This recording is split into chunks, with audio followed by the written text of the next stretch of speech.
Bonjour, bonjour et bienvenue dans cette troisième édition de Digitals, émission en direct consacrée à la maladie d'Alzheimer. Nous allons prendre le temps aujourd'hui de parler de la prévention et des traitements de la maladie. Vous allez le voir, l'actualité est riche et nous voulons également répondre à vos questions aussi précisément que possible. Et pour ça, nous avons besoin de savoir qui vous êtes de l'autre côté de l'écran. Vous allez donc pouvoir cocher la réponse qui vous rapproche le plus de la réalité. Est-ce que vous êtes ici en tant qu'aidant ou concerné personnellement? Est-ce que vous êtes ici en tant que professionnel de santé? Par intérêt pour le sujet peut-être ou pour une autre raison. N'hésitez pas à répondre des réponses qui sont précieuses pour nous. Tout au long de l'émission, vous pourrez également poser vos questions. Vous allez voir que les meilleurs spécialistes sont ici ce soir pour y répondre. C'est assez rare pour le souligner. Et vous pouvez déjà commencer à envoyer vos questions dès maintenant. Je serai votre porte-parole auprès de nos invités.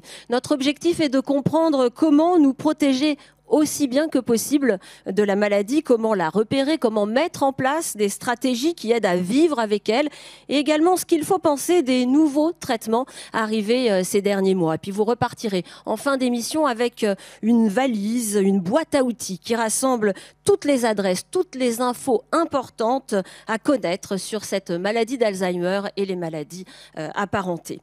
À mes côtés, bonjour, professeur Bruno Dubois, toujours un plaisir de vous retrouver.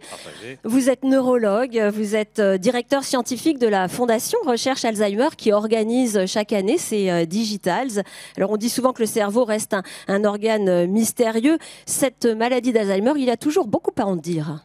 Il y a beaucoup à en dire et c'est justement ce qu'on va faire pendant cette heure et demie, tous ensemble. Alors je voudrais peut-être, d'entrée de jeu, je ne sais pas si on peut enchaîner sur la première diapo. Vous pouvez y aller, je crois qu'on y est. Donc simplement pour vous dire que dans un livre que j'ai publié il y a quelques années, quelques mois, il y a une trentaine de pages qui sont consacrées justement aux fausses croyances, aux idées fausses, on pourrait dire même aux fake news.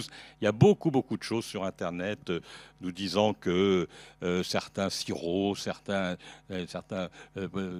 huiles de coco, je ne sais quoi, préviendraient la survenue de la maladie d'Alzheimer. Bon voilà, il y a beaucoup de bêtises et on est là justement pour établir les faits et partir des faits qui sont démontrés, des faits expérimentaux, des données réelles qui nous permettent de dire qu'aujourd'hui, il est possible effectivement de prévenir peut-être le déclin cognitif, de prévenir les démences. Voilà la photo du livre.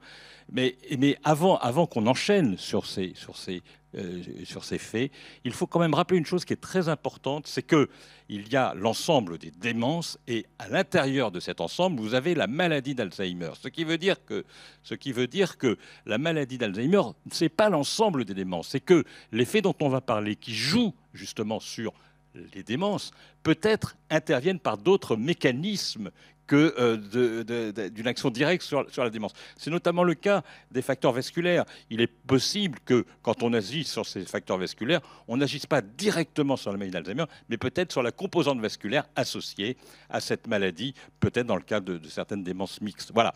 Donc c'est l'idée de cette réunion, c'est finalement de dire les choses telles qu'elles sont, et partir des faits réels. Et à partir de là, on pourra effectivement progresser dans cette approche de la prévention de la maladie d'Alzheimer et des démences en général.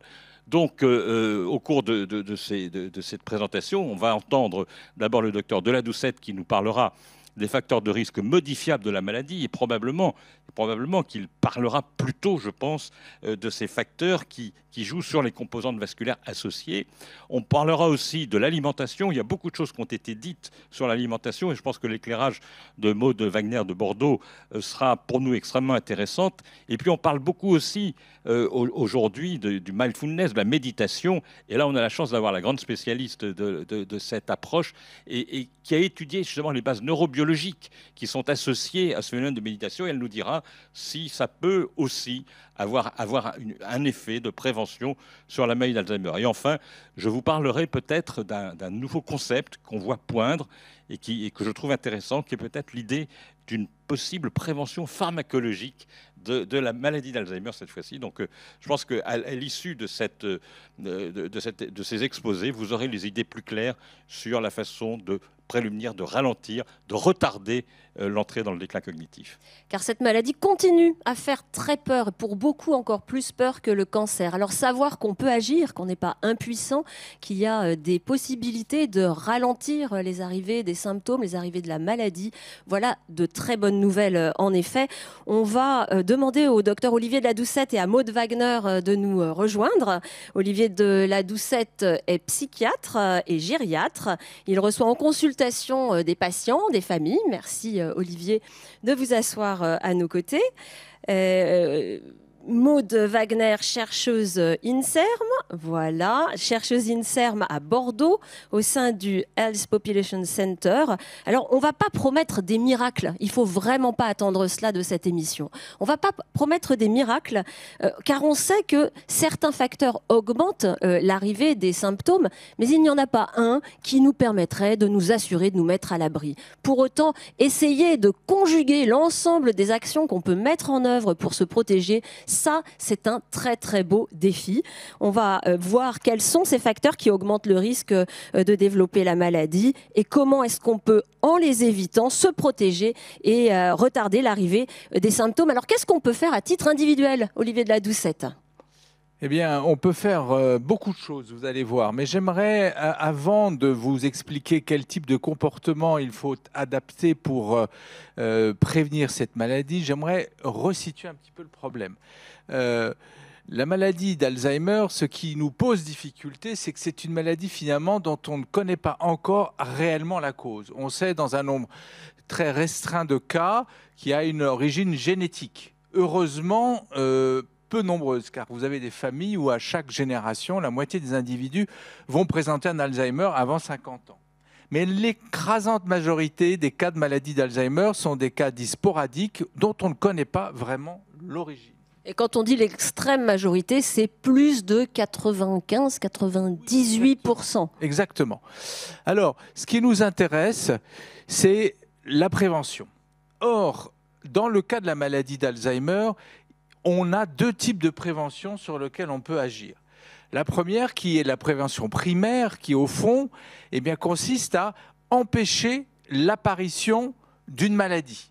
Et la prévention secondaire, elle consiste à faire en sorte que les symptômes de cette maladie se déclarent le plus tard possible. Dans le cas de la maladie d'Alzheimer, comme on ne sait pas très bien quel est le facteur déclenchant d'une pathologie, on a des idées, mais rien n'est très précis.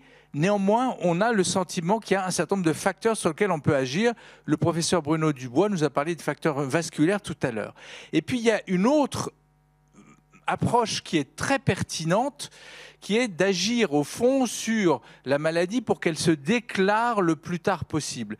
Nous savons que la maladie d'Alzheimer va rester sans signe clinique pendant 10 à 15 ans. On va accumuler des protéines anormales et pendant ce temps, le cerveau va compenser. Donc tout ce qui va permettre au cerveau d'être plus efficace dans cette compensation sera préventif. Ce qui, en revanche, empêchera le cerveau de compenser sera un facteur de risque. C'est la raison pour laquelle, en réalité, quand on parle de prévention de la maladie d'Alzheimer, on est à la fois dans la prévention primaire, mais on ne sait pas exactement comment, mais on a le sentiment que ça fonctionne, et dans la prévention secondaire. Alors, quels sont, au fond, aujourd'hui, les facteurs sur lesquels on peut agir? Vous avez les facteurs génétiques. Je voudrais simplement vous signifier les facteurs sur lesquels on ne peut pas agir. D'abord, sur les facteurs liés à l'âge, mais ils sont malheureusement très présents, comme vous pouvez le voir sur ce diagramme. Vous avez ensuite les facteurs qui sont les facteurs génétiques, on en a dit un mot, sur lequel, là encore, on ne peut pas agir. Mais vous avez aussi les facteurs sexuels, car on se rend compte qu'après 80 ans, vous avez plus de femmes que d'hommes atteints. Et lorsqu'on a éliminé ces facteurs qui nous posent un vrai problème, excusez-moi, j'ai du mal avec... voilà. On a les facteurs sur lesquels nous pouvons agir. Et vous allez voir qu'en réalité, la prévention de la maladie d'Alzheimer, elle commence dès le plus jeune âge. Car on se rend compte que, dès le plus jeune âge, j'ai un peu de mal avec mon... Voilà. Dès le plus jeune âge, on a des facteurs sur lesquels on peut intervenir.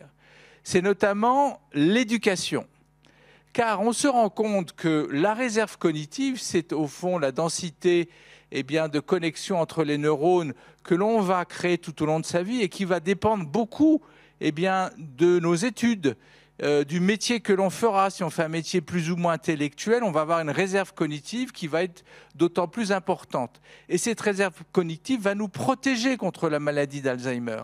Car si elle démarre à un certain moment, plus la réserve cognitive sera importante, plus on va voir apparaître tardivement les symptômes de la maladie d'Alzheimer. Or, cette réserve cognitive, on va commencer à la développer dès l'enfance, entre un enfant qui va savoir lire et écrire en CP et un autre qui sera à la peine, plus tard, le premier fera des études supérieures et peut-être un métier très intellectuel, l'autre sera plus en difficulté. Leur réserve cognitive ne sera pas la même à 70-80 ans. Est-ce que ça veut dire, Olivier de la Doucette, que le fait que le niveau général de l'éducation se soit élevé au cours des dernières décennies, on a aujourd'hui moins de risques d'être touché par la maladie au même âge que nos grands-parents ou les grands-parents de nos grands-parents? Sans doute, et c'est justement quelque chose qui a été observé par les épidémiologiques. Aujourd'hui, ça c'est une des rares bonnes nouvelles avec la maladie d'Alzheimer, c'est qu'à âge constant, par exemple à 80 ans, un individu aujourd'hui a moins de risque d'avoir la maladie d'Alzheimer que son père au même âge. Probablement parce que ce même individu a une réserve cognitive qui est plus importante, parce que justement il aura développé davantage son cerveau que son père, qui avait peut-être fait des études moins développé, qui aura fait un métier peut-être moins stimulant. Alors, est-ce que ça veut dire, parce que j'imagine nos internautes qui n'ont pas forcément fait de grandes études être un petit peu paniqués, est-ce que ça veut dire qu'une personne qui a fait des études courtes, mais qui est resté très curieux toute sa vie, qui a fait de la formation permanente, etc., finalement, il n'est pas plus à risque que quelqu'un qui a fait de longues études? Absolument, il n'est pas plus à risque, parce qu'on peut parfaitement, toute sa vie, développer cette réserve cognitive, et une fois qu'on est à la retraite, les loisirs intellectuels sont une façon très efficace d'améliorer cette réserve cognitive ou en tout cas de l'entretenir. Alors, par la suite, lorsqu'on devient plus âgé, à l'âge adulte, entre 20 et 60 ans, on a d'autres facteurs sur lesquels on peut intervenir de manière à justement prévenir cette maladie d'Alzheimer. On a la sédentarité, qui est un facteur de risque, car on se rend compte qu'une personne qui ne fait pas de sport va probablement avoir un réseau cardiovasculaire en moins bon état, le diabète, l'hypertension, l'hypercholestérolémie, le tabagisme, tout ça, ce sont des facteurs qui agissent sur le réseau vasculaire. Or, notre cerveau est parcouru par des millions de vaisseaux très petits et qui ont besoin d'être entretenus. Il faut qu'ils soient en bon état pour que le cerveau fonctionne et puisse justement se défendre par la suite en cas d'apparition de ces lésions anormales, ces protéines qui se déposent dans le cerveau. Vous avez la dépression, les traumas crâniens, les troubles du sommeil, qui sont également des facteurs de risque sur lesquels on peut intervenir à tout âge. Vous n'avez pas parlé de l'alcool, ça ne joue pas?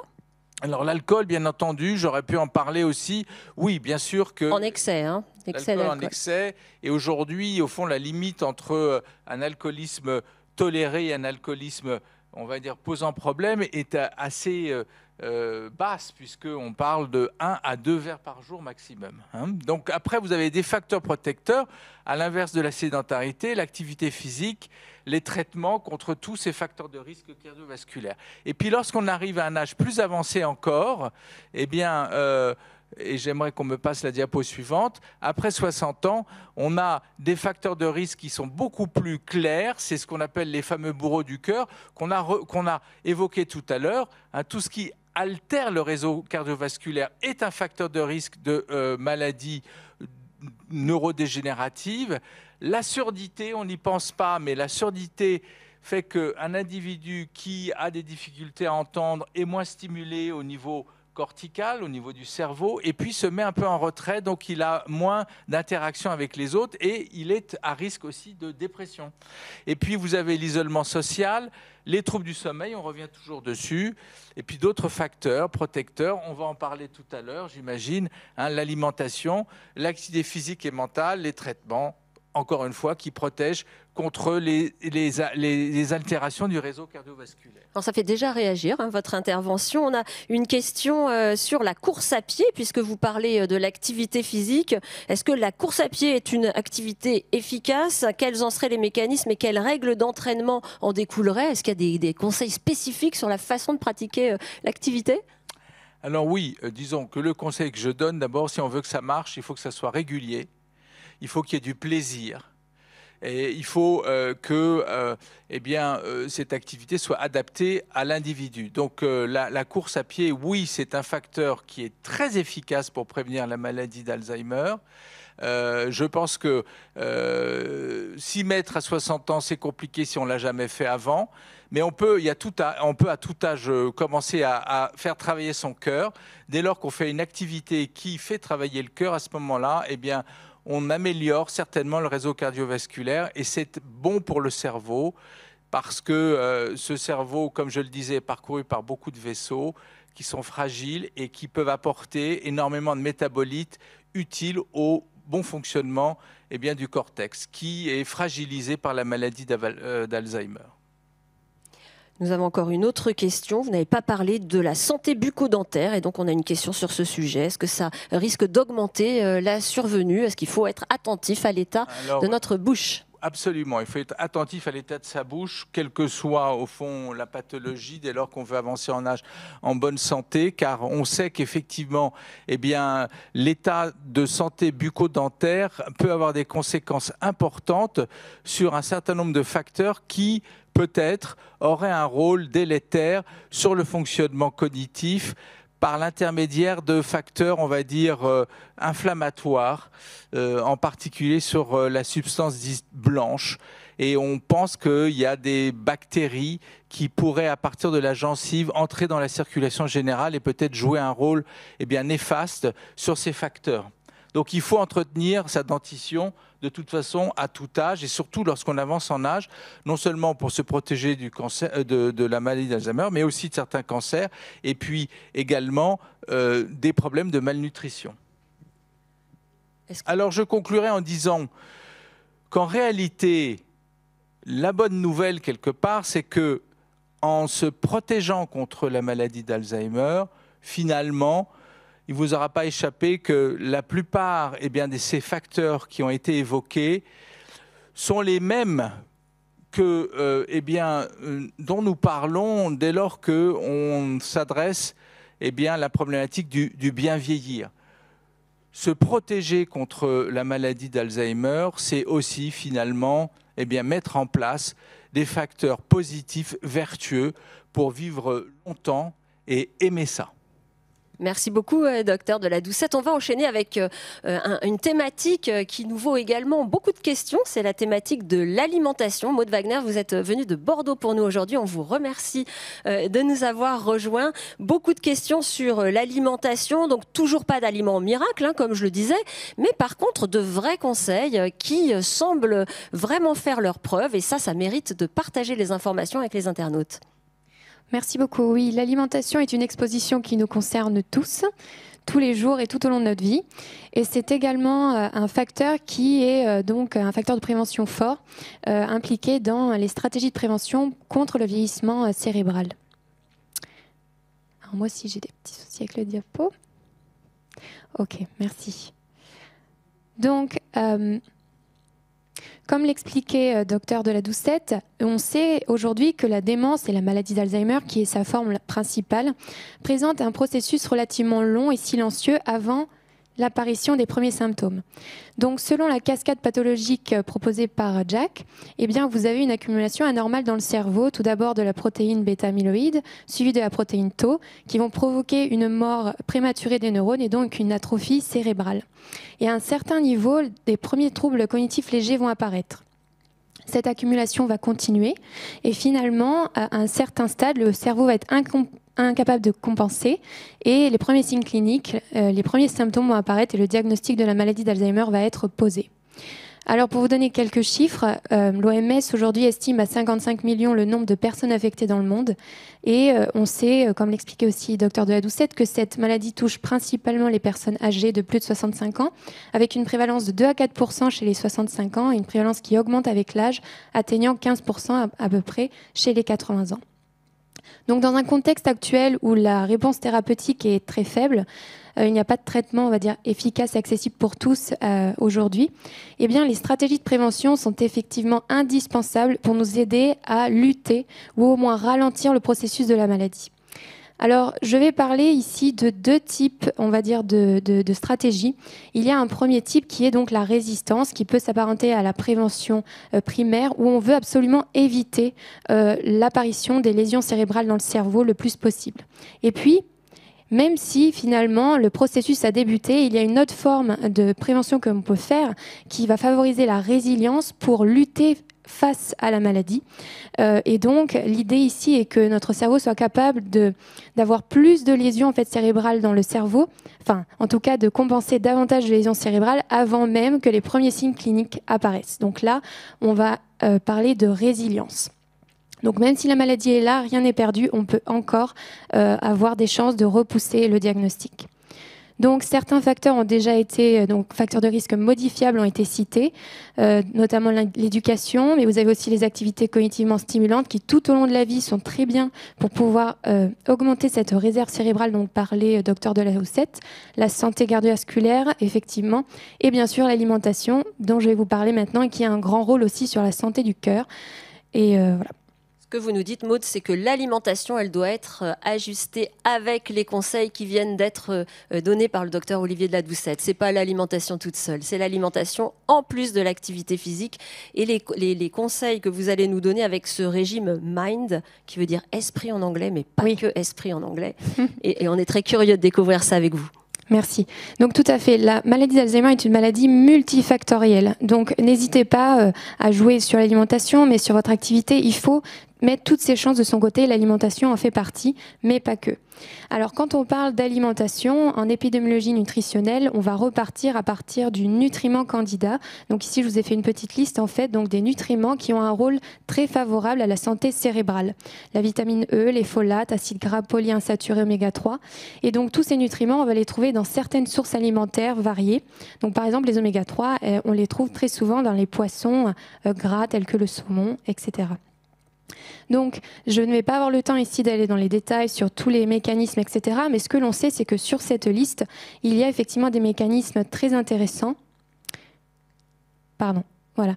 Qui, donc, parmi les mécanismes en fait, qui font un lien entre ce type de nutriments et la santé cérébrale, eh bien, c'est leur forte teneur en antioxydants, leur capacité anti-inflammatoire, anti-bêta-amyloïdes, qui vont permettre de protéger les neurones, avoir des propriétés aussi vasoprotectrices et qui va notamment aussi diminuer le stress oxydatif qui est la première cause en fait, du vieillissement cérébral mais aussi de notre organisme en général.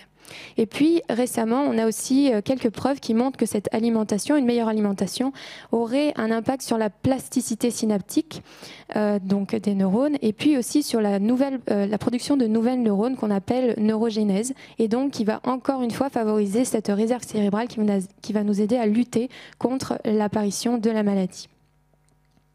Donc oui, qu'est-ce que le MIND? Donc MIND signifie esprit en anglais, mais c'est un acronyme qui signifie Mediterranean Intervention for Neurodegenerative Delay.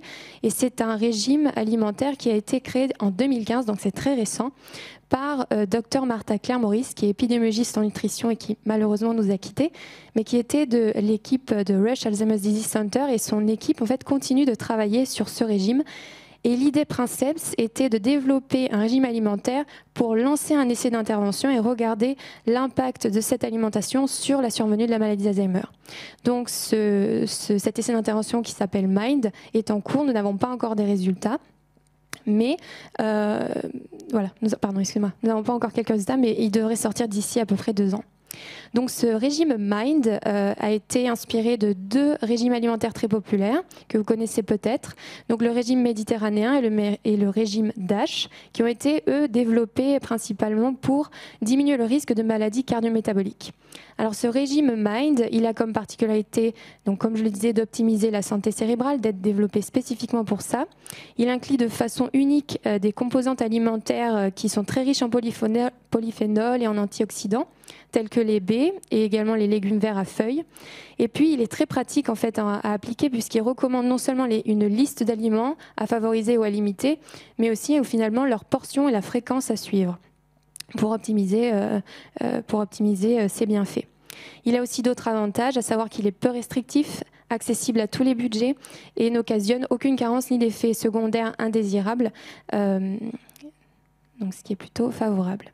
Donc comment faire pour quantifier son adhérence au régime MIND à l'échelle de l'individu? Donc ici, vous avez la grille qui nous aide à établir un score en fait d'adhérence.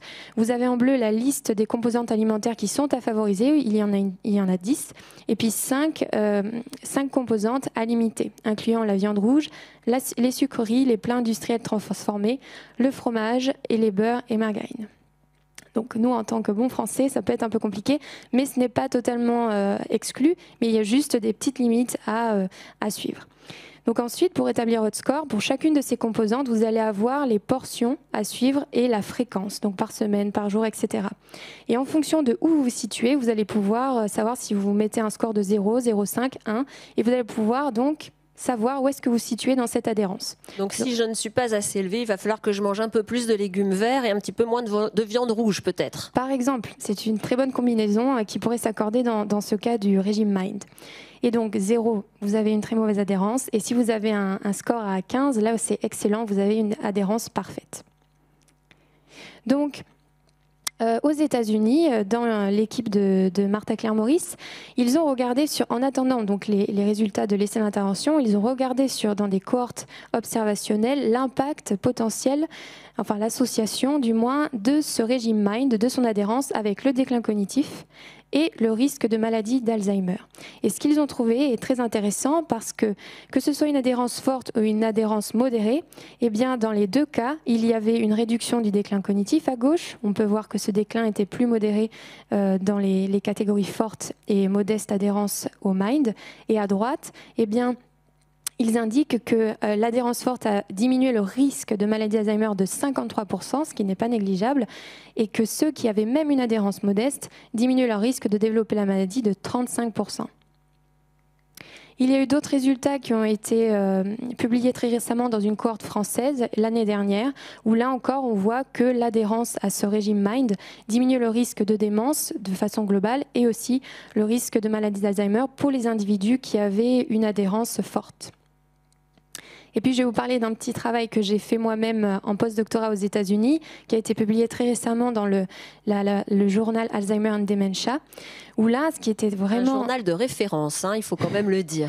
Oui, merci beaucoup. C'est un très beau journal, oui, qui est très spécialisé dans la maladie d'Alzheimer, évidemment. Et donc, ce que nous avons trouvé ici, c'est que finalement, l'adhérence au régime MIND favorisait la résilience cognitive. Donc, c'est-à-dire que pour un même niveau de pathologie dans le cerveau, des sujets qui avaient une adhérence au MIND plus forte avaient des niveaux de cognition plus élevés. Donc, encore une fois, toujours dans cette hypothèse que l'alimentation peut nous aider à repousser le diagnostic de la démence. Donc même si elle est présente, même si le processus a commencé, qu'il est silencieux, on peut retarder l'apparition des symptômes. Alors, le temps est imparti. Donc voici quelques messages clés que j'aimerais que vous puissiez emporter avec vous. Donc c'est que adhérer au régime MIND, même de façon modeste, favoriserait la prévention du vieillissement cérébral et de la démence. Que c'est un régime, il faut le dire, relativement simple à suivre, mais qu'il faut conserver sur le long terme. Hein, c'est ça qui importe. L'idéal, c'est de le conserver sur le long terme. On peut tous faire des écarts, c'est normal, se faire plaisir, mais dans la majorité du temps, avoir une alimentation saine est important. Et puis, il y a des essais d'intervention tels que l'essai d'intervention Fingers en Finlande qui a montré que combiner une bonne alimentation avec d'autres activités essentielles telles que l'activité physique, le fait d'avoir une vie sociale active, de stimuler sa cognition, améliorer d'autant plus la cognition. Donc, n'hésitez pas à combiner plusieurs facteurs modifiables en même temps, les améliorer en même temps pour optimiser vos chances de ralentir le déclin cognitif. Et puis, pour finir, je dirais que oui, la science, nous avons encore beaucoup de choses à faire, de nombreuses questions demeurent, notamment nous sommes encore en train de chercher quels sont les mécanismes neurobiologiques qui sont sous-jacents dans l'association entre nutrition et cerveau. Il y a aussi un gros travail à faire sur quelle fenêtre temporelle en fait optimale il faudrait cibler en intervention par rapport à l'âge. On sait évidemment que commencer tôt, c'est mieux, mais est-ce que finalement là, il n'y aurait pas des tranches d'âge à cibler, à favoriser si on peut avoir une intervention au niveau à une grande échelle? Et puis, on sait qu'il y a déjà des recommandations en place, les scientifiques ont déjà établi des choses claires, mais on voit qu'il y a un grand écart entre ces recommandations et ce qui est vraiment en train de se passer au niveau sociétal dans les comportements individuels. Donc, comment réduire cet écart au mieux? Voilà. Vous nous avez donné en tout cas des pistes. On met de la couleur dans nos assiettes, on mange pas trop de viande rouge, de charcuterie et on peut arriver à faire des bons menus. Merci beaucoup Maud. On va récapituler ensemble ces premiers éléments importants de prévention.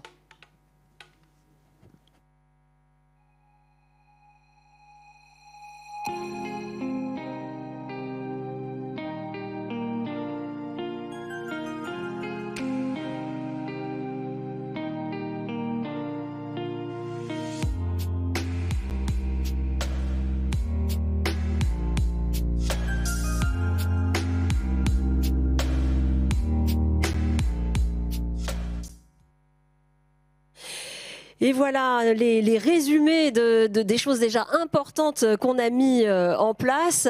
Je vais vous emmener maintenant au cinéma pour vous faire goûter en avant-première quelques images du film Golden Senior, signé du réalisateur suisse François Kohler.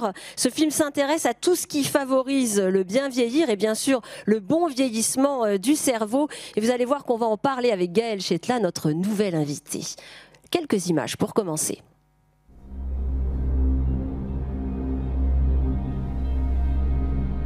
J'ai lu récemment une citation du prix Nobel de physique Max Planck qui m'a beaucoup touché. Elle dit que la science est incapable, au fond, de résoudre le mystère ultime de la nature parce que nous sommes nous-mêmes une partie de ce mystère que nous cherchons à résoudre. Le vieillissement fait partie de ce mystère. Pourtant, la plupart des recherches actuelles se réduisent à vouloir le maîtriser à grand renfort de médicaments et de technologies.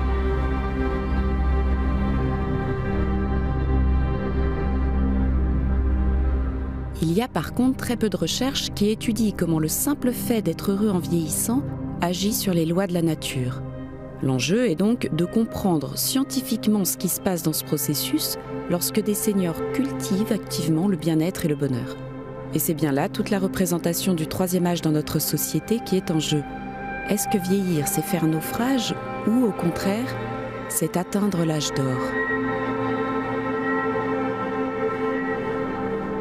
Ce qui m'attire depuis une vingtaine d'années, c'est comprendre les mécanismes neurophysiologiques de la conscience et en particulier comment est-ce que le cerveau peut se modifier en réponse à un environnement. Lorsqu'on répète une même configuration moment après moment, il y a une sorte de réorganisation synaptique qui peut se faire et qui va influencer pas seulement le fonctionnement du cerveau mais aussi son anatomie. Finalement, il n'y a pas de centre dans le cerveau. C'est un peu comme des nuées d'oiseaux dans le ciel qu'on voit parfois, qui sont une sorte de tout qui émerge, qui peuvent se suivre. Il y a une cohérence qui se forme, c'est auto-géré, auto-émergent, c'est sans centre.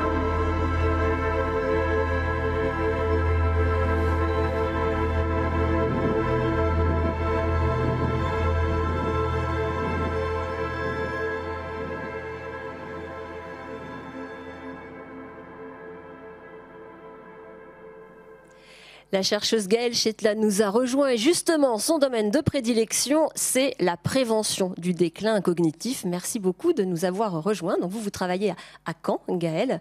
Vous dirigez l'équipe INSERM Neuroprésage. Alors quelques mots sur ce film-là qu'on vient de voir. Comment est-ce qu'il a été conçu ?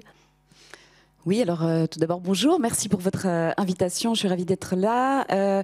C'est un film qui a été donc réalisé, comme vous l'avez dit, par le réalisateur suisse François Koller, qui était intéressé par la méditation. Il avait auparavant réalisé un film sur dans la prison, et là il s'intéressait à la méditation dans le cadre du vieillissement. Il a donc eu un intérêt pour l'étude européenne dont j'ai parlé et que nous avons menée sur la méditation et l'apprentissage de l'anglais dans le cadre de la prévention des maladies neurodégénératives et du bien vieillir. Et donc dans ce cadre-là, il a travaillé avec nous de la conception du projet jusqu'à son aboutissement pour présenter des images qui reflètent à la fois la construction du projet et puis les participants à l'étude et ce qu'ils ont vécu et comment ils ont participé aux interventions. Un film qui donne vraiment plein d'espoir et plein de connaissances. Alors, une étude européenne, 11 partenaires, 6 pays engagés, c'est du sérieux. Donc l'objectif, c'était de repérer et de valider les éléments qui aident justement, on est dans notre sujet d'aujourd'hui, à prévenir les maladies et notamment la maladie d'Alzheimer. Exactement, donc ce projet a été débuté par un consortium européen. Donc on s'est retrouvé entre chercheurs pour monter ce projet de recherche, donc dont je vais parler tout de suite avec quelques présentations. On a parlé aujourd'hui avec les intervenants précédents de plusieurs facteurs de risque, et donc dans mon équipe on s'intéresse également à ces différents facteurs de risque, notamment pour essayer de mieux cibler les recommandations de prévention, mais également pour essayer de comprendre les mécanismes sous-jacents, on en parlait également. Donc nous, on travaille beaucoup en interaction avec la neuroimagerie pour essayer de mettre en lien les facteurs de risque et la neuroimagerie pour justement, donc je vais donner 2 exemples ici. C'est Julie Gonneau dans le laboratoire qui est responsable de cet axe de recherche, qui est postdoc et qui prend à cœur d'essayer de préciser les mécanismes et les recommandations. Par exemple, nous avons ici montré dans une étude, en regardant les liens avec différents marqueurs d'imagerie cérébrale, qu'il y avait un effet complémentaire de l'activité cognitive et de l'activité physique sur les régions qui vont être préservées, qui vont être mieux préservées par ces activités.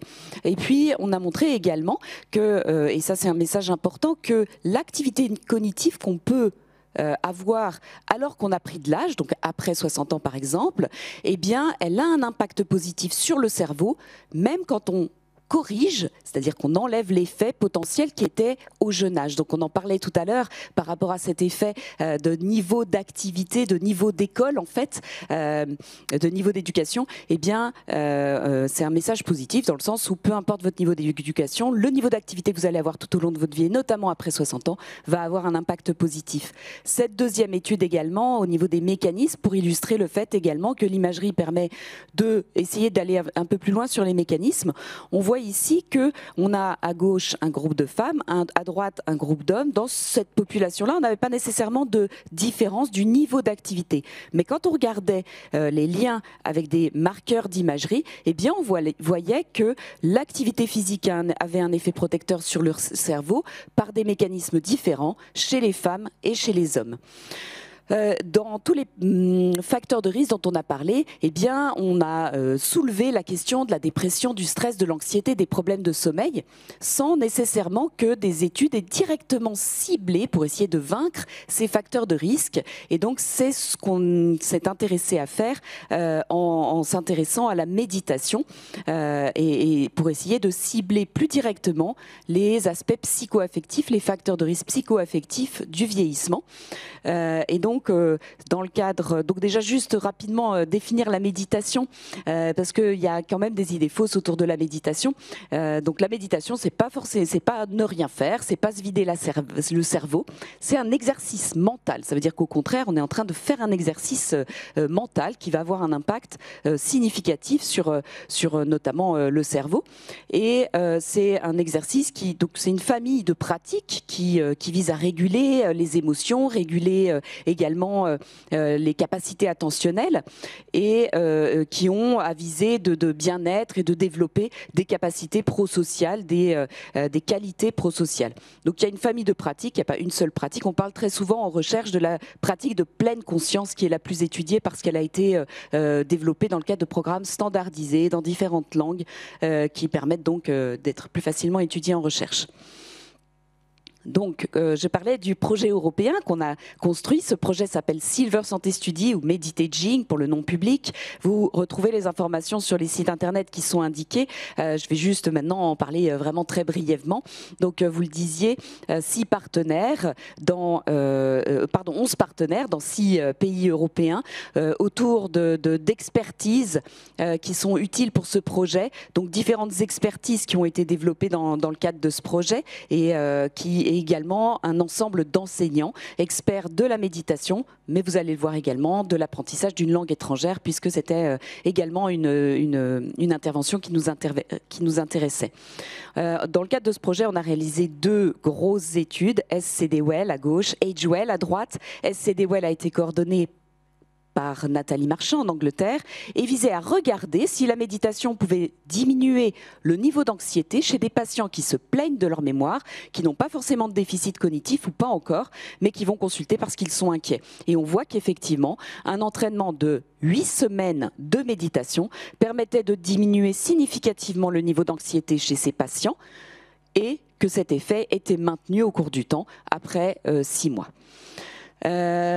Pour l'étude Age-Well, nous nous sommes intéressés à l'impact chez 137 seniors de la méditation sur différentes mesures. Alors là encore, des mesures d'anxiété, de dépression, avec des échelles, mais également des mesures cognitives, et puis de multiples mesures biologiques du cerveau avec la neuroimagerie, de la qualité de sommeil. On a parlé de l'importance de la qualité de sommeil en prévention, et puis également de marqueurs sanguins. Voilà. L'originalité de cette étude, c'est que ensuite, après avoir eu l'ensemble de ces examens, les participants ont été répartis dans 3 groupes. Un groupe méditation, un groupe apprentissage d'anglais, 2 groupes donc actifs, et puis un groupe sans intervention qui est notre contrôle passif. Et ce pendant 18 mois avec l'élaboration de programmes originaux de méditation et d'anglais spécialement dédiés aux personnes de plus de 60 ans et pour durer 18 mois, s'inscrire dans la longueur. Ce qu'on a pu montrer, c'est des effets non significatifs sur le cerveau, que vous le voyez ici, donc aucun effet sur la structure, une tendance à une meilleure préservation de la fonction dans le groupe méditation par rapport aux 2 autres groupes, mais sans atteindre un seuil significatif, et des effets pour le coup significatifs sur les marqueurs comportementaux, donc à la fois de régulation attentionnelle et socio-émotionnelle. Donc voilà, des résultats très encourageants puisque ces marqueurs sont liés au bien-être dans le vieillissement. Voilà, les résultats finaux qui sont attendus pour quand du coup? Alors les résultats vont continuer à s'accumuler tout au long des années, puisqu'on a eu ces premiers résultats avec la première publication que je vous ai présentée là sur la structure et le fonctionnement de certaines structures cérébrales et puis certains marqueurs comportementaux, mais on a plein d'autres mesures de sommeil, de comportement, etc. qui vont permettre d'étudier de façon plus complète l'impact de la méditation et de l'apprentissage de l'anglais. Et puis, donc, on va continuer tout au cours des années à analyser ces données, mais aussi les données à plus long terme, puisqu'on a eu la chance d'avoir un financement complémentaire de la région Normandie qui nous a permis donc de continuer à suivre ces participants au cours du temps. Ça, c'est vraiment une particularité de cette étude et une grande chance de pouvoir les suivre dans le temps, parce que c'est aussi sur la longueur que ces résultats vont être intéressants. Exactement. Donc, on va voir 3 ans plus tard quels ont été les effets de la méditation et chez des personnes qui auront traversé le Covid comme nous tous, et donc voir si les interventions dont ils ont pu bénéficier ont également modifié leur façon de vivre ces confinements, ces périodes d'isolement liées à la pandémie. Alors une grande envie de partager les résultats et la démarche de cette étude avec ce film-là dont on a vu un premier extrait il y a quelques minutes, Golden Senior. Il sera présenté pour la première fois au printemps dans un festival en Suisse et puis sans doute en salle à partir de l'automne. On va regarder ensemble un second extrait.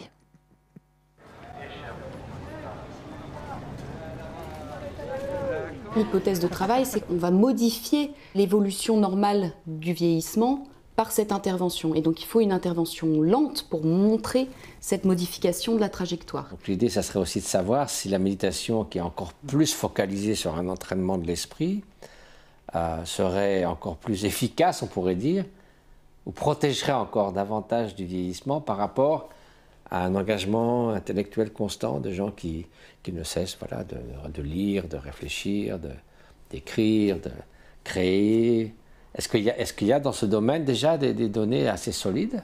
Alors complètement, on sait que l'activité cognitive et sociale, et puis aussi l'activité physique, vont avoir un impact sur le vieillissement et sur les risques de maladie d'Alzheimer. C'est bien de vivre de plus en plus longtemps, mais c'est important de vivre de plus en plus longtemps en bonne santé. Dans le cadre du vieillissement, on a une augmentation de la dépression, des problèmes de sommeil, du déclin cognitif, et ces facteurs-là, eh bien, ils vont dégrader le bien-être et la santé mentale des personnes alors qu'elles prennent de l'âge. C'est aussi des facteurs de risque de maladie d'Alzheimer. Et puis, les émotions négatives, le stress, eh bien, aussi augmentent ces facteurs.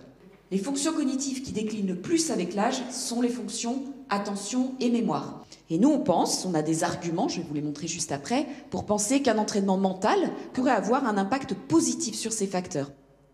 Donc je vais maintenant vous parler du projet que l'on compte mener. Ce projet s'appelle Meditaging ou Silver Santé Study. C'est un projet qui a été, donc, comme je le disais, financé par la Commission européenne dans le cadre d'un programme de recherche qui vise à améliorer, promouvoir le bien-être et la santé mentale des personnes alors qu'elles prennent de l'âge. Alors plus particulièrement, ces seniors qu'on a recrutés à Caen, on va leur faire une batterie d'examens assez longue qui comprend, pour essayer vraiment de les examiner sur toutes les coutures, de n'oublier aucun aspect important du vieillissement. Et puis on va faire d'autres examens d'imagerie qui sont complémentaires, qui sont très sensibles là au vieillissement ou à la maladie d'Alzheimer, donc des examens en tomographie par émission de positons qui vont mesurer soit la consommation de glucose, donc l'activité cérébrale, le fonctionnement, soit les dépôts amyloïdes qui correspondent à une des deux lésions caractéristiques de la maladie d'Alzheimer. Là où la méditation peut vraiment aider, c'est en développant cette capacité à s'observer soi-même, cette capacité réflexive de prendre conscience. Ça ouvre un espace qui permet ensuite à la personne de se changer.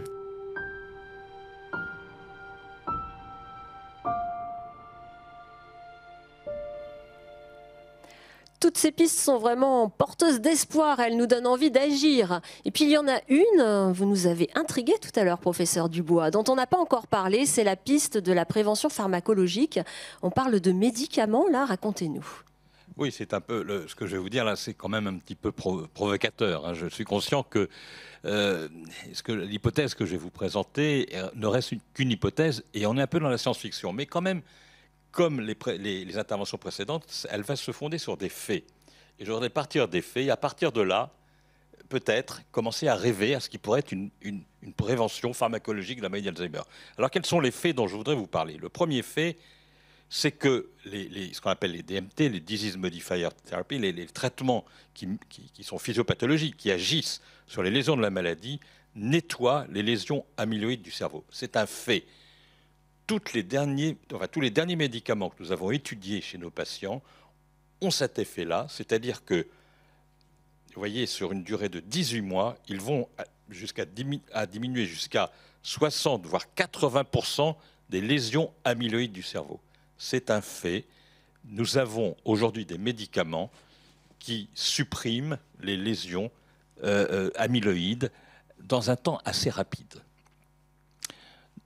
Le problème, et ça aussi c'est un fait, c'est que quand on a étudié ces médicaments il y a quelques années, ils n'avaient pas d'effet sur les symptômes, tout au moins chez les patients avancés dans la maladie. Donc, on a des médicaments qui marchent sur les lésions, mais qui ne marchent pas sur les symptômes. Bon, c'est pas tout à fait ce qu'on attend.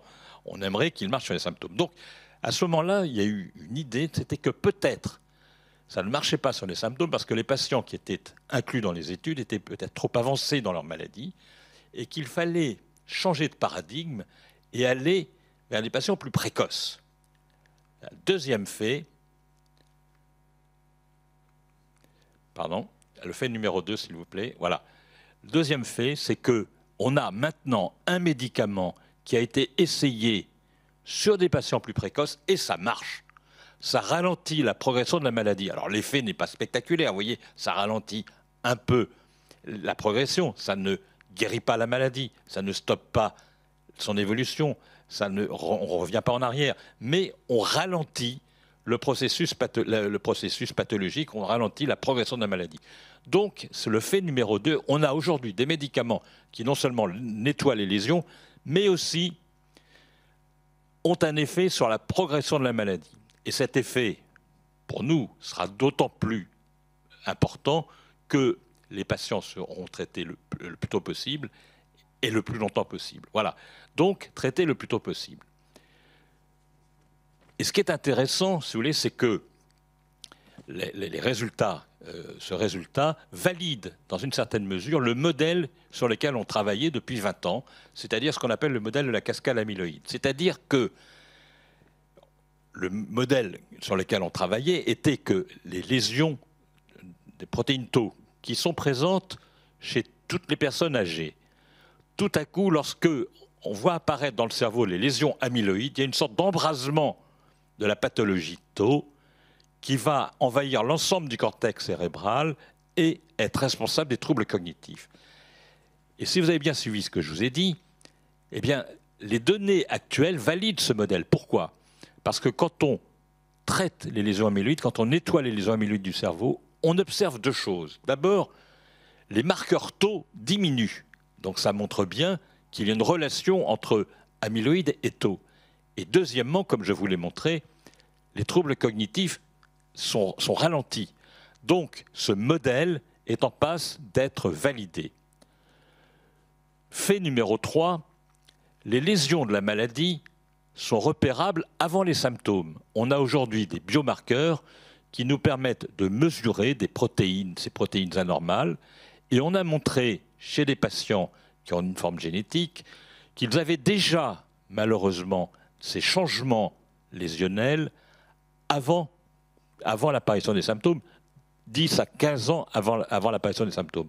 Et je vais vous montrer une étude que nous avons faite qui va dans le même sens, c'est-à-dire qu'aujourd'hui, on a la preuve que les lésions de la maladie surviennent 10 à 15 ans avant les premiers symptômes. Tout ça, ce sont des faits établis.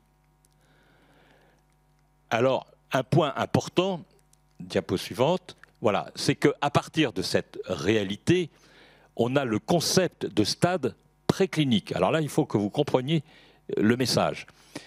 Finalement, on avait, au départ, la maladie d'Alzheimer, c'était une démence.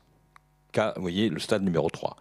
Et puis, on a montré que l'on pouvait reconnaître la maladie d'Alzheimer devant des symptômes qui n'avaient pas encore la sévérité de la démence. C'est ce qu'on a appelé le stade prodromal. Et maintenant, on introduit, grâce à ce que je vous ai montré juste avant, la possibilité d'identifier la maladie d'Alzheimer alors qu'il n'y a pas encore les symptômes de la maladie, simplement sur le fait que dans les 3 cas, des biomarqueurs sont positifs et sont présents. Donc, vous voyez où je veux en venir, c'est-à-dire qu'on est peut-être dans la situation où on pourrait, dans l'avenir, c'est de la science-fiction, mais repérer des sujets encore normaux qui ont les lésions de la maladie.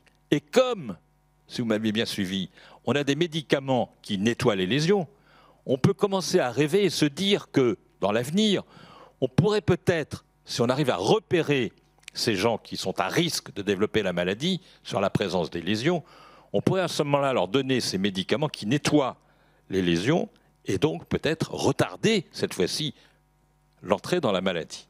Et retarder tellement que peut-être elle n'apparaîtrait jamais avant la fin de la vie. C'est ce dont on va parler.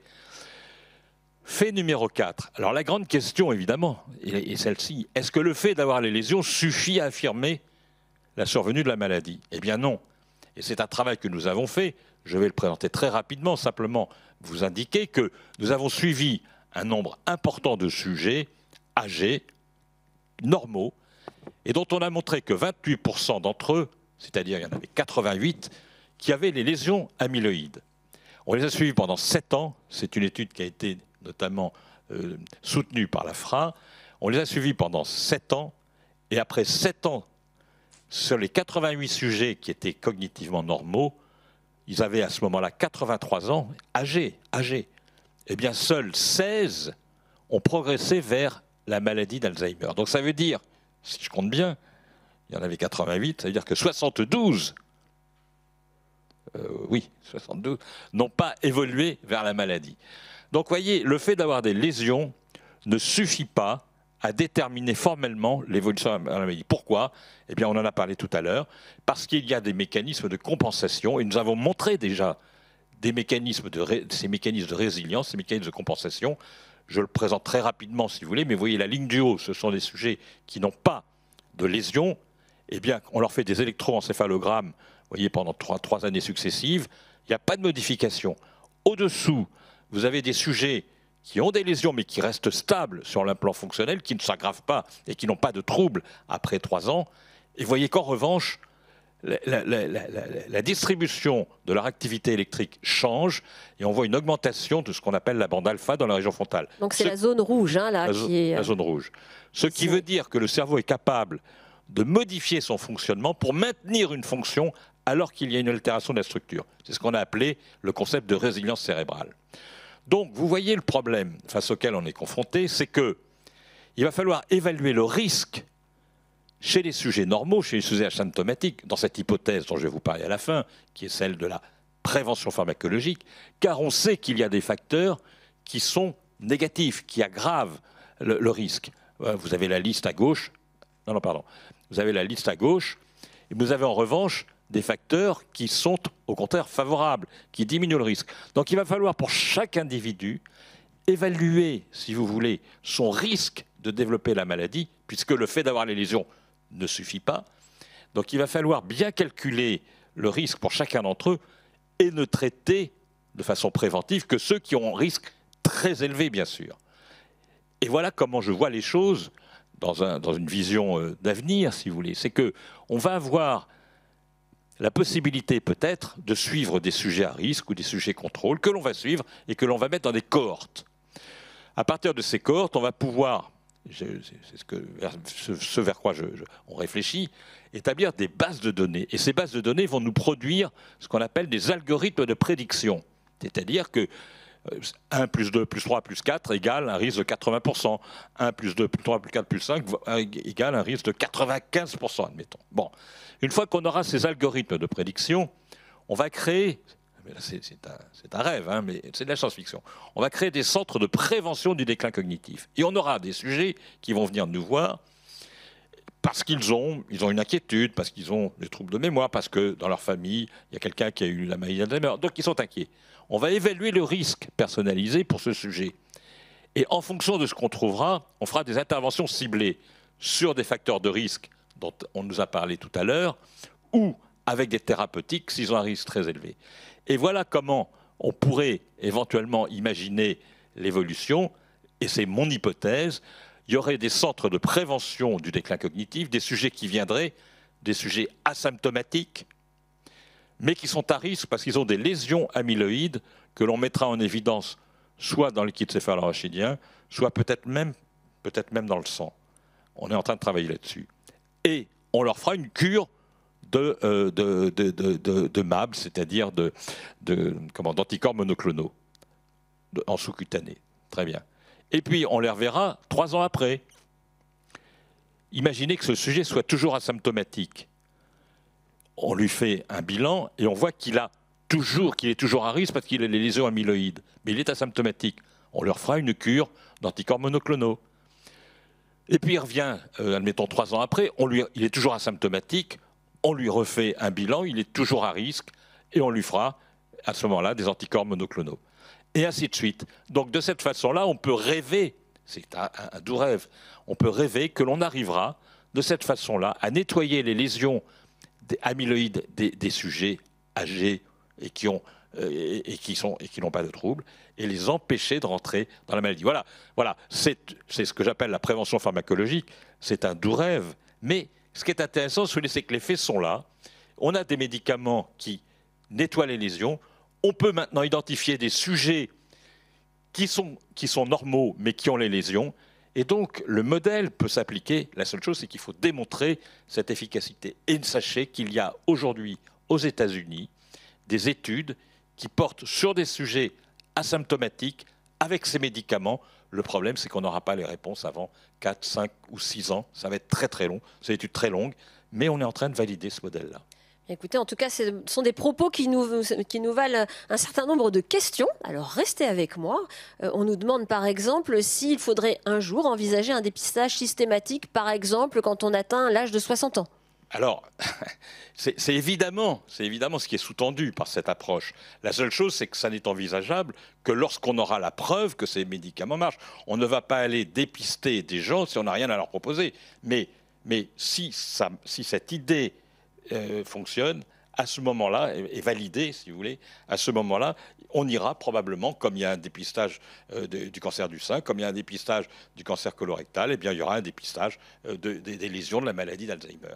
Est-ce que ces médicaments ont des effets secondaires? Alors voilà, donc il faut, si vous voulez, alors j'ai une dernière diapositive que je n'ai pas montrée, mais si vous voulez, cette approche pose un certain nombre de réserves et qu'il va falloir maîtriser. D'abord, il va falloir mesurer nos capacités d'évaluation du risque pour chaque sujet, notre capacité à prévenir les effets secondaires, et ces effets secondaires sont malheureusement sérieux encore aujourd'hui. Ce sont des œdèmes localisés ou des hémorragies cérébrales. Donc tout ça, il va falloir contrôler ces effets secondaires. Il va falloir aussi que l'efficacité soit supérieure, parce que je vous ai montré, l'effet est quand même très, très modeste. Bon, il va falloir aussi tenir compte du rôle et du poids des lésions cérébrales, des autres lésions cérébrales et des comorbidités associées. Donc si vous voulez, une bonne sélection, en tout cas, sera nécessaire des personnes à qui on pourrait proposer ce type de traitement. Absolument, c'est ce que je pense. C'est ce que je pense, mais si vous voulez, sur la base des faits que je vous ai montrés, que je vous ai présentés, je pense que l'idée n'est pas complètement saugrenue et je suis intéressé par les études qui sont actuellement en cours aux États-Unis. On y participe d'ailleurs, nous, à la Salpêtrière et dans d'autres sites. Et je pense que ça apportera des réponses. Alors, beaucoup de questions sur le type, justement, d'examen qu'on peut mettre en œuvre. Vous avez parlé de la ponction lombaire, qui est quand même pas un examen anodin. Vous avez dit peut-être demain un examen sanguin, peut-être dans la salive, que sais-je.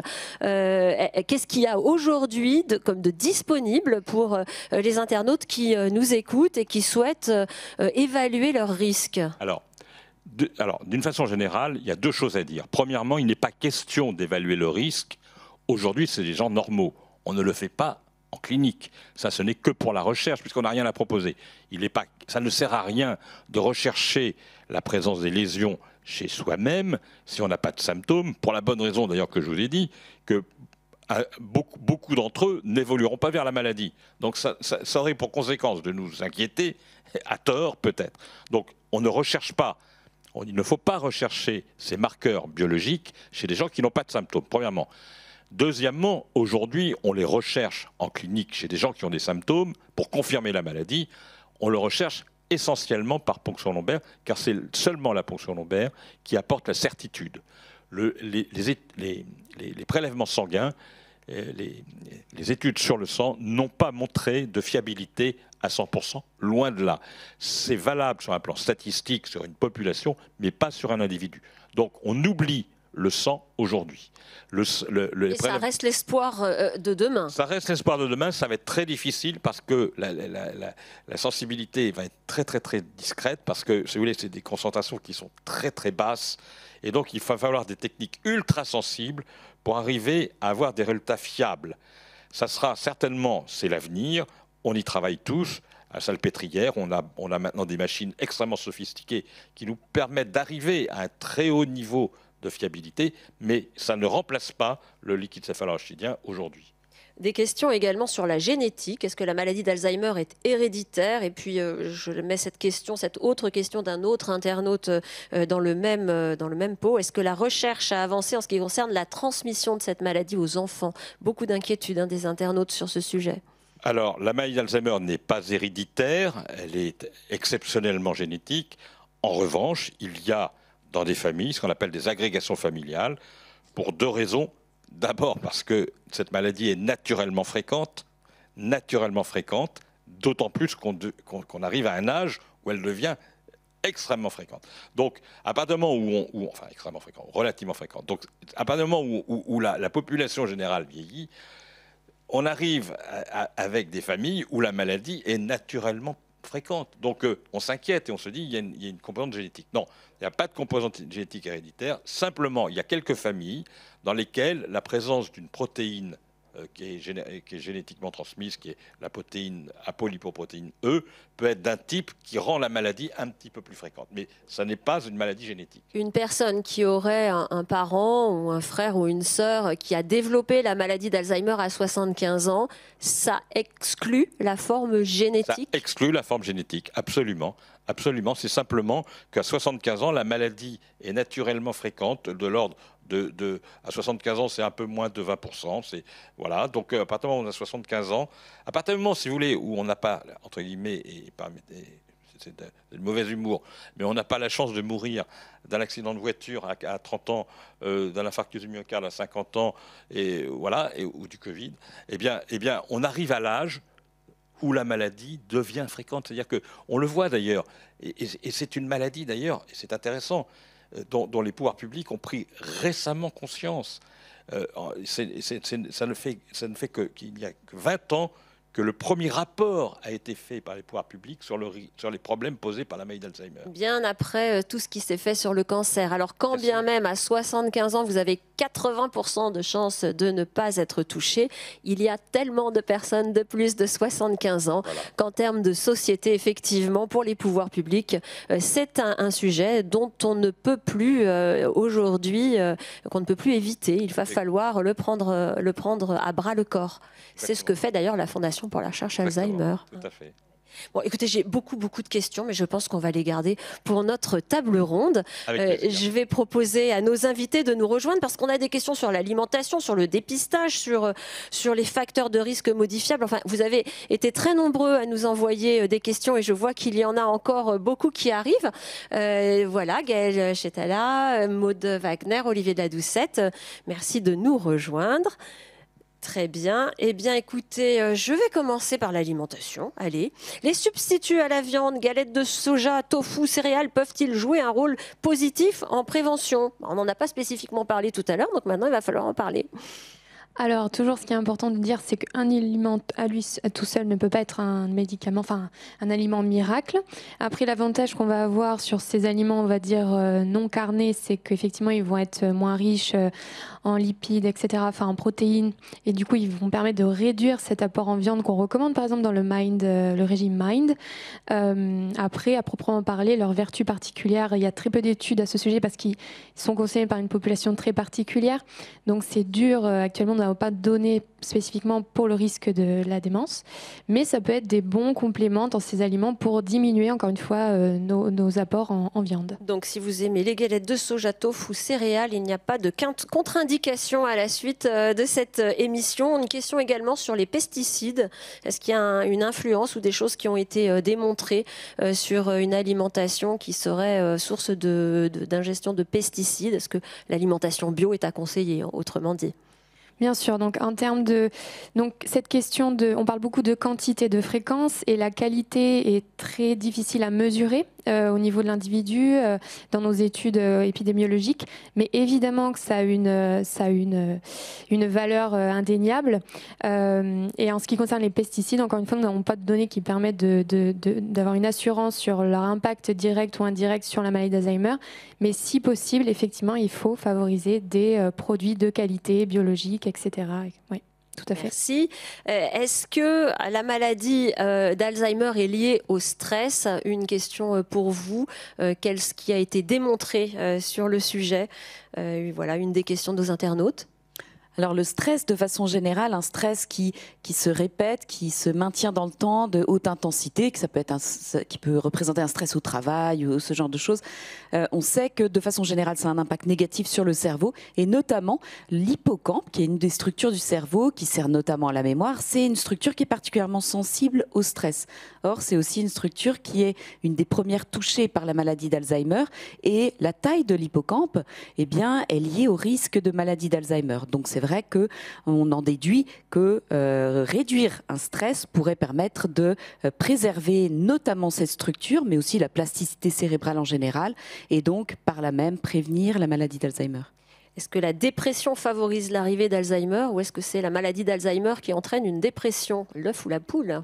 C'est une très bonne question. Il a été démontré que la dépression était un facteur de risque de maladie d'Alzheimer, même si effectivement les premiers symptômes peuvent s'accompagner d'une dépression, souvent d'ailleurs chez de nombreux patients. Donc c'est à la fois l'œuf et la poule. Très bien. On peut rajouter peut-être un élément, si tu veux bien, c'est qu'il y a aussi dans la maladie d'Alzheimer, au début d'ailleurs, assez précocement, ce qu'on appelle une apathie, une sorte de ralentissement, de manque d'entrain, de trouble de motivation, mais c'est une apathie primaire, ce n'est pas une apathie dépressive, c'est une apathie primaire. Et souvent, les familles elles sont très inquiètes parce qu'elles voient tout à coup la personne qui était active se met à être assise dans un fauteuil toute la journée comme ça, regardant la télévision. Moins d'énergie vitale. Moins d'énergie vitale. Et ils interprètent ça comme un état dépressif. Et souvent, il faut poser la question au patient lui-même. Il lui dit, est-ce que vous êtes déprimé? Non. Non, ils ne se sentent pas dépressifs. Ils ne sont pas dépressifs, mais quand vous les déposez, vous l'exprimez. Et donc, il suffit de poser la question et ils ont cette apathie primaire qui est souvent interprétée à tort comme un élément dépressif par les familles. Gardez le micro, professeur Dubois. Les débutants Alzheimer peuvent-ils bénéficier de traitements? Les malades débutants. Les débutants, oui. Les débutants. Oui, mais c'est surtout cela. C'est surtout cela. Et aujourd'hui, les protocoles thérapeutiques s'adressent de plus en plus aux formes précoces de la maladie. Comme je l'ai expliqué tout à l'heure, c'est lorsqu'on est allé vers les formes précoces que l'on a observé des résultats positifs. C'est même assez douloureux parce que ça veut dire que ceux qui sont déjà avancés dans la maladie ne bénéficieront peut-être pas des améliorations qu'on observe. Allez, encore une question pour Gaël. Quelle est l'origine de la maladie? Est-ce que nos nouvelles vies de fous ultra connectés, c'est pas moi qui le dis, hein, c'est notre internaute, ultra trop remplis par notre cerveau, seraient à l'origine de l'augmentation des cas de la maladie? Alors, je ne sais pas s'il y a une augmentation des cas de la maladie proportionnellement à l'augmentation de la population, mais en tout cas, est-ce que le style de vie, c'est quand même ça la question, trop stressé, trop de choses, trop d'activités, est-ce que du coup, il faut apprendre à souffler? Oui, il y a beaucoup de choses à travers cette question. Évidemment que le style de vie a un impact, c'est de ce dont on parle aujourd'hui, mais un style de vie stressant et notamment une vie hyper connectée, eh bien, il n'y a pas que des effets négatifs. Il y a des effets négatifs qui sont liés au stress, au fait de ne pas réussir à être dans le moment présent et au moment où on est dans l'environnement dans lequel on est. Ça, c'est un impact négatif sur notre cerveau qui n'a pas le temps de se reposer. On sait que le repos du cerveau, c'est important hein, pour éliminer les protéines pathologiques, par exemple, etc., d'une part, mais d'autre part, c'est une stimulation cognitive aussi. Et on a bien vu et on a parlé du fait que cette stimulation cognitive, cet intérêt, le fait de faire soit de l'activité physique ou de l'activité cognitive avec entrain, en étant content de le faire, eh bien, c'est quelque chose de positif. Donc, cette vie, on va dire connectée, ou le fait qu'il y ait des jeux vidéo, par exemple, etc. Je vois ma grand-mère, elle joue beaucoup aux jeux vidéo. C'est aussi une stimulation cognitive et c'est quelque chose qui est positif. Alors, beaucoup de questions sur les facteurs de risque et les facteurs de prévention. Donc, Olivier de la Doucette, je me tourne vers vous. Est-ce que l'obésité est un facteur aggravant? Oui, hélas. L'obésité est un facteur aggravant et l'obésité est en fait un des bourreaux du cœur indirectement, hein, dont on a parlé tout à l'heure, parce que ça altère le réseau vasculaire indirectement. Souvent, les gens qui ont des problèmes d'obésité sont souvent des gens qui ont peu d'activité physique. Et donc, il y a certainement des répercussions et je crois qu'il peut y avoir aussi des conséquences, on va dire, sur des mécanismes inflammatoires qui peut-être interviennent aussi dans la genèse des maladies neurodégénératives. Alors, je complète la question de notre internaute. À 57 ans, je fais du sport, mais je n'arrive plus à maigrir. Peut-être que le message important, c'est de garder et de stabiliser le poids. C'est le conseil qu'on peut lui donner? Oui, absolument. Il vaut mieux être un peu fort et faire du sport que sédentaire en étant en surcharge pondérale. Donc déjà, si elle arrive à faire du sport, c'est très très bien qu'elle continue. Est-ce qu'il y a un lien entre l'excès de fer dans l'organisme et l'accroissement du risque de la maladie d'Alzheimer? Mystère. Voilà une question que nous n'allons peut-être pas élucider ce soir, cher internaute. Est-ce que quelqu'un a des informations sur cette question? Ah, il faut prendre le micro de Gaël. Voilà. Non, non, je pense qu'il y a peut-être une confusion. C'est peut-être la question tourne aussi autour de l'aluminium. Il y a eu cette idée que l'aluminium pouvait avoir une influence sur la genèse de la maladie d'Alzheimer. Et ça n'a pas été finalement totalement élucidé ni confirmé. Mais pour le faire, ça n'a jamais été rapporté. Très bien. Alors je reste avec Olivier de la Doucette. Comment retenir sa mémoire quand on la sent filer? Les outils type agenda, smartphone, est-ce que finalement c'est une aide ou c'est un piège?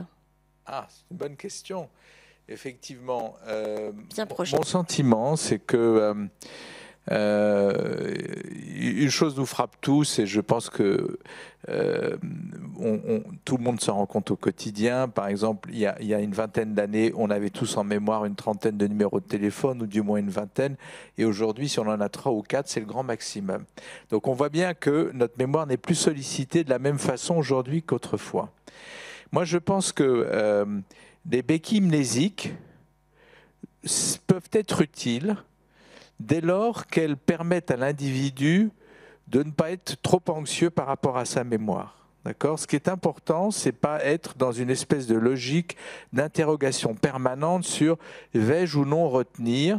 Et on a comme ça des seniors qui sont dans une angoisse permanente parce qu'ils pensent qu'ils sont en train de perdre leur mémoire et ils l'interrogent tout le temps, ce qui fait que ça génère chez eux un stress qui lui-même minore les capacités mnésiques. Donc ils sont dans un cercle qui est vicieux et contre lequel il faut lutter. Donc béquille mnésique, on n'en abuse pas, mais si on sent que ça permet d'être apaisé par rapport à son fonctionnement mnésique, par rapport à l'anxiété que ça peut générer dès lors qu'on avance en âge et que on est tous très normalement sujets à des oublis. Hein, ça il est clair que oublier à partir de 55-60 ans, c'est tout à fait normal et naturel, il faut l'accepter. Donc, je pense que là, il faut donc évaluer l'importance, l'intérêt de ces aides et voir de quelle manière elles peuvent nous aider. Il ne faut pas, évidemment, qu'elles génèrent chez nous une paresse qui, à ce moment-là, on va dire, sous-stimule le cerveau, car la mémoire ne s'use que si on ne s'en sert pas. Donc il faut constamment la stimuler pour qu'elle se maintienne efficace tout au long de la vie. Alors, on va revenir à des questions d'alimentation. Votre régime Mind interpelle nos internautes qui nous demandent s'il a également un effet sur le microbiote, donc sur cette belle flore digestive. Alors merci pour cette question. Donc c'est vrai que depuis quelques années, on essaye de collecter des données pour étudier ce microbiote qui a montré avoir des liens très forts avec la santé cérébrale. Donc il y a des cohortes qui commencent à collecter finalement des parties fécales où on peut, chez les participants, détecter la santé, la constitution du microbiote intestinal. Donc ce sont des données qui ne sont pas encore disponibles mais très prometteuses. Et comme l'alimentation effectivement a un lien direct avec tout ce qui est dans nos intestins, etc., il y a des chances qu'il y ait un impact sur cette qualité du microbiote, etc. Donc ce sont des... On dit que notre ventre, c'est notre second cerveau. Exactement, il y a des neurones qui sont présents également dans ce microbiote intestinal et on voit que parfois il peut y avoir des liens entre la qualité de ces neurones et ceux qui sont présents aussi dans notre cerveau. Mais encore une fois, ce sont des choses qui sont très récentes, très prometteuses et il faut attendre pour avoir des résultats et des informations à délivrer. Alors un autre internaute nous demande si vous avez des conseils alimentaires pour des personnes qui développent la maladie d'Alzheimer. Est-ce qu'il y a des choses qu'il faut manger ou conserver des repas réguliers? Comment est-ce que vous quels conseils vous pouvez leur donner? Alors c'est vrai que quand on développe la maladie d'Alzheimer, on peut avoir des difficultés à cuisiner davantage. On a parfois aussi des pertes du goût, etc., qui peuvent, on va dire, un petit peu en pâtir sur le suivi de ces régimes. Donc peut-être favoriser des aliments faciles à cuisiner, crus, qui sont dans la liste qu'on vous a partagée concernant le régime Mind. Et puis ne pas hésiter à vous faire aider, d'utiliser aussi des robots, tout ça, des choses qui au quotidien vont vous permettre quand même de pouvoir suivre ces régimes qui ont des effets bénéfiques. Donc voilà, après à vous de choisir ce que vous aimez. Comme le disait au tout départ le docteur de la Doucette, l'important c'est de garder du plaisir, et le plaisir culinaire est quelque chose que chez la personne âgée on peut encore exploiter, qui est importante. Donc je ne mettrai pas de côté justement cette alimentation, et au mieux essayer de soutenir une alimentation de qualité et de vous faire aider si besoin. Alors, il faudrait donner votre micro au professeur Dubois, car la prochaine question est pour lui. On a évoqué dans un article récent une hormone contre le déclin cognitif. Quelles sont les pistes hormonales et est-ce qu'il en existe? Alors, je vais vous rendre la question. Vous avez l'air de connaître. Je dis oui. Non, pas tellement. Sur le plan on a des hormonal. questions pièges. Nos internautes, ils arrivent à nous piéger, alors que quand même, j'ai des grands spécialistes. Non, il y a des neurotransmetteurs, bien sûr, mais il n'y a pas d'hormones à proprement parler responsables du déclin cognitif. On a eu la DHEA, oui. La DHEA, oui, non, mais il y a eu effectivement oui, une hormone qui avait été rapportée comme étant associée au vieillissement et peut-être au déclin cognitif. Donc c'était celle qui avait été présentée par le professeur Beaulieu et qui promettait voilà, un vieillissement réussi, donc y compris au niveau cérébral. Voilà, oui, mais ça n'a pas été confirmé, c'est-à-dire que le fait d'en consommer n'a pas d'impact sur le vieillissement cognitif. Alors on a des internautes qui s'interrogent, est-ce qu'il y a des médicaments, des traitements qui sont disponibles aux États-Unis par exemple et pas disponibles en France? Alors oui, c'est celui dont on a parlé. D'abord, il y a quand même des médicaments pour la maladie d'Alzheimer qui sont des traitements qu'on appelle symptomatiques, qui ont un effet modeste, mais ces effets ont été confirmés par des études bien conduites, et donc il faut garder l'idée que ces médicaments sont des médicaments qui ont une efficacité modeste, tellement modeste d'ailleurs que l'HAS a décidé et les autorités de santé ont décidé de les dérembourser. Nous considérons, nous, neurologues, que c'est une erreur parce qu'il y a quand même un petit effet avec ces médicaments. Mais il faut bien sûr être très attentif. C'est des médicaments qui ont quelques effets secondaires, comme tous les médicaments actifs d'ailleurs. Ils ont des effets secondaires. Et chez les personnes âgées, ça peut entraîner des malaises ou un peu d'indisposition digestive. Donc, attention, quand on les prescrit, il faut les réserver, à mon avis, à des patients un peu plus jeunes. Il ne faut pas le prescrire chez quelqu'un qui a 90 ou 92 ans.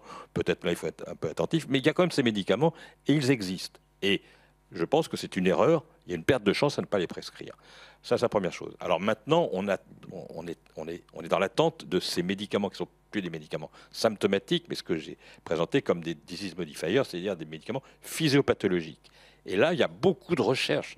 Ça, depuis l'an 2000, depuis les travaux initiaux de Delcheng qui avaient montré avec ce qu'on avait appelé le vaccin qu'il y avait un nettoyage des lésions sur le modèle de la souris, eh bien on travaille et on a montré, comme je vous l'ai expliqué, qu'on a essayé ces médicaments qui nettoient les lésions. Le problème, c'est que on n'a pas encore un effet très important sur les symptômes. Je vais vous montrer les courbes, on en a discuté, mais ça y est, on est dans cette stratégie. Et je trouve que c'est très intéressant parce qu'on a l'impression qu'on est en train de dérouler la pelote. On tire le fil et on va gagner, on va progresser. On sait par exemple que le donanemab qui va arriver est encore plus efficace sur les lésions. Donc je pense qu'on va aller vers des bonnes surprises dans l'avenir. Mais pour répondre à votre question, ces médicaments sont actuellement autorisés aux États-Unis et on attend la réponse de l'agence européenne. Et on ne les aura pas en France tant que l'agence européenne n'aura pas donné sa réponse. Et je sais que, même si l'Europe donne sa réponse positive, je sais qu'il y aura beaucoup de temps entre la réponse positive de l'Europe et la possibilité d'en disposer en France. Il faut être patient. En tout cas, beaucoup de questions sur est-ce qu'on peut ralentir la progression de la maladie. Donc on a bien vu, ralentir les symptômes, ralentir ce qui est visible au niveau cérébral sont deux questions différentes. Reprenez la parole parce que, vous voyez, votre régime Mind, il nous interpelle beaucoup. Où trouver les informations pour trouver ce régime Mind? Est-ce que vous pouvez guider les internautes? Alors, c'est un régime qui est relativement jeune. Il est développé en 2015 et Martha Claire Morris avait écrit un livre, mais il n'est qu'en anglais pour le moment. J'espère qu'une traduction sera disponible bientôt. Mais la Fondation a mis dans la boîte à outils, je crois que vous allez partager après le live. Sur le site donc, de la Fondation pour la recherche Alzheimer, il y aura effectivement cette boîte à outils avec un maximum d'informations. Voilà, un maximum d'informations. Et si vous désirez vraiment avoir la grille, par exemple, enfin voilà, vous pouvez aussi vous aider de la grille qui était dans mes slides tout à l'heure.